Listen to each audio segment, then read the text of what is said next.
अनमोल वाणी इस कविता की पढ़ाई करते हैं। वाणी यानी बोली, भाषा।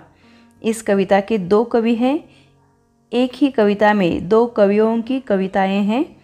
पहली कविता जो है वह है संत कबीर जी की, और दूसरी कविता जो है वह है भक्त सूरदास जी की। बच्चों, प्रस्तुत कविता में संत कबीर के बीजक और कृष्ण भक्त सूरदास जी के काव्य सुरसागर से उद्धृत पद लिए गए हैं। कबीर मनुष्य के सद्व्यवहार और सद्गुणों पर बल देते हैं। सूरदास जी ने कृष्ण की बालसुलभ बातों जैसे दूध नहीं पीना, माता द्वारा चोटी बढ़ने का प्रलोभन देना, बालक का मनपसंद माखन रोटी न देने की शिकायत करना आदि का सुंदर वर्णन किया है। अब हम यहाँ पर संत कबीर जी का परिचय देखते हैं। संत कबीर जी भक्तिकालीन निर्गुण काव्यधारा के संत कवि कबीर मानवता एवं समता के प्रबल समर्थक थे। उन्होंने साखी, सबद, रमैनी इन तीनों का संग्रह बीजक नामक ग्रंथ में किया गया है। अब हम इनकी कविता देखते हैं। जैसा भोजन खाइए तैसा ही मन होए, जैसा पानी पीजिए तैसी बानी होए। तैसा यानी वैसा, तैसी यानी वैसी, बानी यानी वाणी, भाषा, बोली। ऐसी बानी बोलिए मन का आपा खोए। आपा यानी अहंकार। औरन को शीतल करे, आपो शीतल होए। औरन यानी और, शीतल यानी ठंडा, आपो यानी स्वयं भी। बुरा जो देखन मैं चला, बुरा न मिलिया कोई, मिलिया मिलना। कोई यानी कोई। जो दिल खोजा आपना, मुझसा बुरा न कोई। अब हम इन पंक्तियों का अर्थ देखते हैं। कबीर जी कहते हैं कि हम जैसा भोजन करेंगे वैसा ही हमारा मन होता जाता है।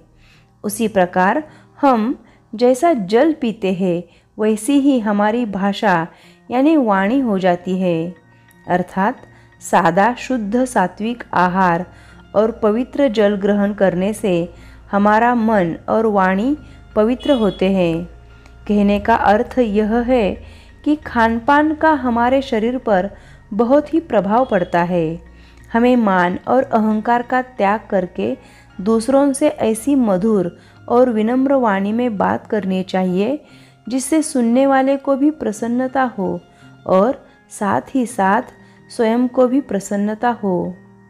मीठी बोली दूसरों को तो सुख पहुंचाती ही है, इससे स्वयं को भी आनंद होता है।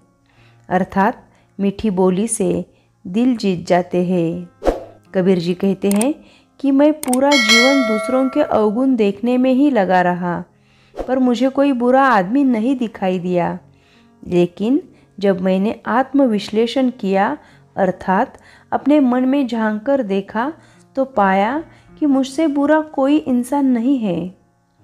मैं ही सबसे बुरा और स्वार्थी हूँ।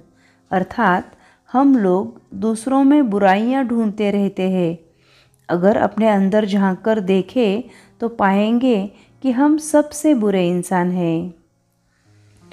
बच्चों, सुखी रहने के लिए स्वस्थ रहना बहुत ही आवश्यक है। शरीर स्वस्थ रहता है तो मन स्वस्थ रहता है। शरीर की तंदुरुस्ती भोजन पर निर्भर करती है।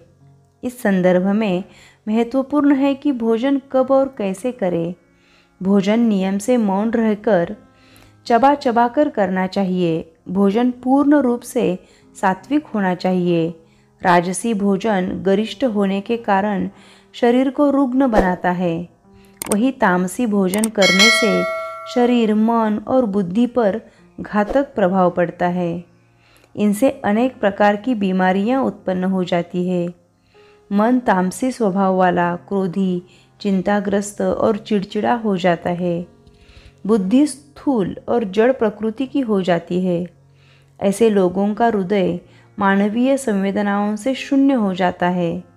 भोजन से शरीर का पोषण तो होता ही है, मनुष्य का व्यक्तित्व यानी गुण, कर्म, स्वभाव और संस्कार भी बनते हैं। इसीलिए कहा गया है, जैसा भोजन खाइए तैसा ही मन होए।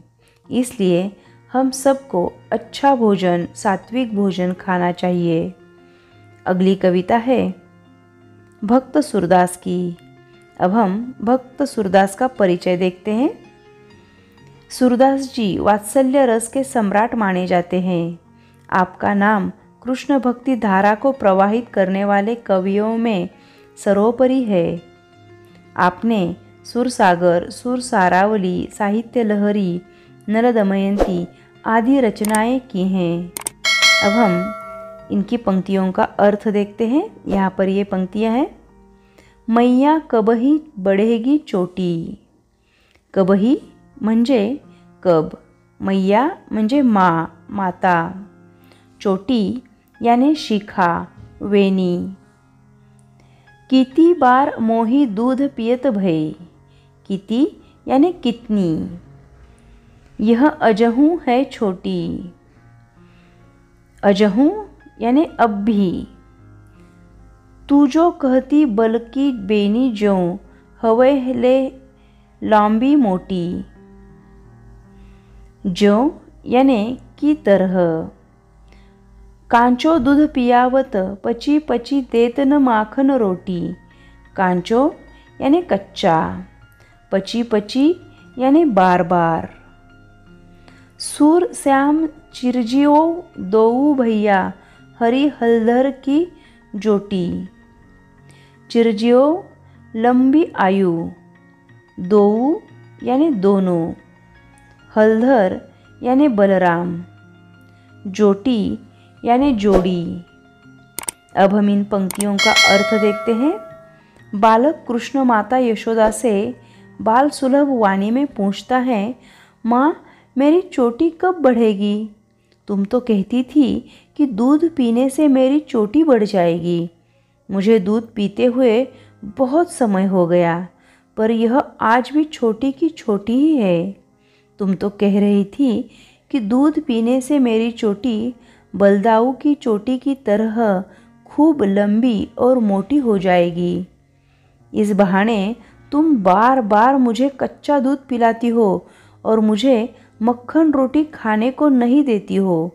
सूरदास जी कहते हैं कि भगवान श्री कृष्ण और बलराम दोनों भाइयों की जोड़ी चिरजीवी हो। बच्चों, यहाँ पर हमने संत कबीर जी और भक्त सूरदास जी की अनमोल वाणी की पढ़ाई की है। यहाँ संत कबीरदास जी ने अपने दोहों में मनुष्य को सद्गुणों को अपनाकर आगे बढ़ने को कहा है और भक्त सूरदास रचित यह पद सुरसागर महाकाव्य से लिया गया है और इसमें इन्होंने श्री कृष्ण की बाल सुलभ लीलाओं का वर्णन किया है।